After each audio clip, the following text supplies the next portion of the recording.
नमस्कार, प्रभा साक्षी देख रहे हैं आप। आपके साथ मैं हूं अंकित सिंह। भारत ने पहलगाम में हुए आतंकी हमले का बदला ले लिया है। 22 अप्रैल को पहलगाम में हुए आतंकी हमले में 26 बेगुनाहों की मौत हुई थी। ये सभी कश्मीर की खूबसूरत वादियों का नज़ारा लेने के लिए वहां पहुंचे थे, लेकिन आतंकवादियों ने उन्हें मौत के घाट उतार दिया था। उसके बाद से भारत में गुस्सा और क्रोध था और लगातार भारत इसका जवाब देने की तैयारी कर रहा था।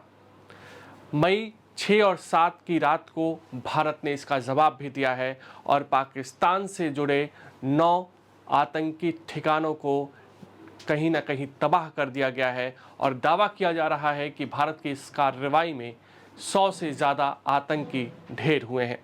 इस बार पाकिस्तान ने भी इसको स्वीकार किया है। हालांकि पाकिस्तान की ओर से कहा जा रहा है कि इसमें 26 लोगों की मौत हुई है, लेकिन कहीं ना कहीं पाकिस्तान इस बार भी झूठ बोल रहा है और पाकिस्तान आने वाले दिनों में कुछ बड़ा ना करे, इसको लेकर भी अब भारत की ओर से तैयारी की जा रही है। भारत ने साफ तौर पे कहा है कि अगर हमें छेड़ोगे तो हम छोड़ेंगे नहीं, और भारत ने वैसा ही किया। प्रधानमंत्री ने कहा था कि आतंकवादियों को अकल्पनीय सज़ा मिलेगी और वाकई इस बार अकल्पनीय सज़ा देने की कोशिश की गई है। भारत ने सिर्फ पीओके में स्ट्राइक नहीं किया है, बल्कि पाकिस्तान, जहां मजबूत गढ़ माना जाता है पाकिस्तान और पंजाब की सेना का, वहां भी स्ट्राइक करके बता दिया है कि आतंकवाद को हम पनपने नहीं देंगे। अगर तुम हमें तबाह करने के लिए आतंकवाद का सहारा लेते हो तो हम तुम्हें छोड़ेंगे नहीं। फिलहाल भारत ने जानकारी जो दी है उसके मुताबिक भारत ने किसी भी आम नागरिक को निशाना नहीं बनाया है। भारत ने पाकिस्तान के सैन्य ठिकानों को भी निशाना नहीं बनाया है। भारत ने सिर्फ और सिर्फ आतंक से जुड़े ठिकानों को ही निशाना बनाया है और उन्हें नेस्तनाबूद करने की कोशिश की है।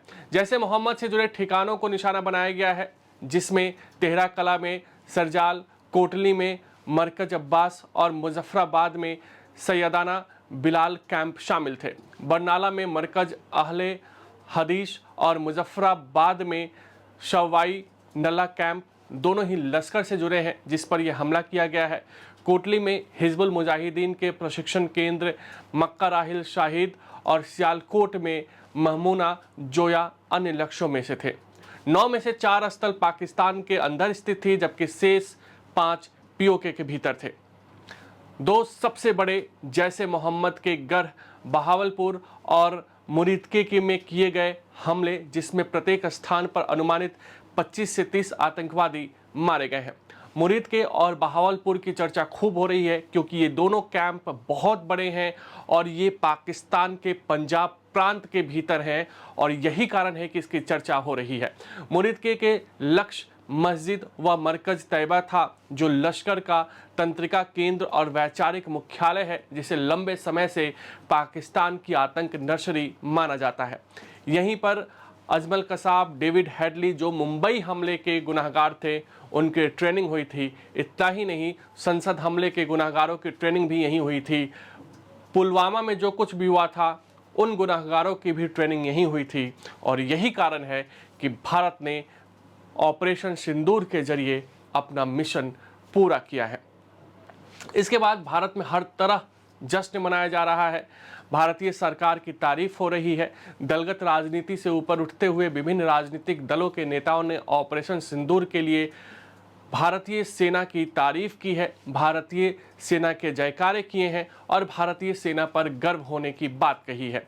तमाम दूसरे दलों के नेता, चाहे राहुल गांधी हो, अखिलेश यादव हो, मायावती हो, तेजस्वी यादव हो, ममता बनर्जी हो, सभी ने प्राउड ऑन इंडियन आर्मी, जय हिंद वाला सोशल मीडिया पर पोस्ट डाला है और सभी ने बताया है कि कैसे भारतीय सेना पर उन्हें गर्व है और भारतीय सेना ने जिस कोऑर्डिनेशन के तहत पाकिस्तान को जवाब दिया है, वो अपने आप में अकल्पनीय है, अविश्वसनीय है, अद्भुत है और कहीं ना कहीं पराक्रम से भरपूर है।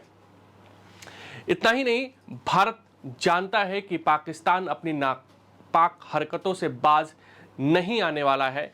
यही कारण है कि भारत ने सीमावर्ती क्षेत्रों में अलर्ट जारी कर दिया है। भारत की ओर से पैरामिलिट्री फोर्स के तमाम जवानों की छुट्टी रद्द कर दी गई है और उन्हें एक बार फिर से ड्यूटी पर लौटने को कहा गया है। इतना ही नहीं, जम्मू कश्मीर में हाई अलर्ट घोषित कर दिया गया है। वहाँ जो बॉर्डर इलाके में रह रहे नागरिक हैं उन्हें बंकर की तरफ लौटने को कहा गया है। इतना ही नहीं, पाकिस्तान लगातार जो सीज फायर का उल्लंघन कर रहा है उसका भी जवाब भारत की ओर से देने की कोशिश की जा रही है। और यही कारण है कि अब ऐसा लगता है कि अगर पाकिस्तान की ओर से कोई जवाबी कार्रवाई की जाती है तो मामला बड़ा हो सकता है, क्योंकि भारत ने इसकी पूरी तैयारी कर रखी है और भारत जानता है कि पाकिस्तान जैसे आतंक के पनाहगार देशों को सबक कैसे सिखाना है।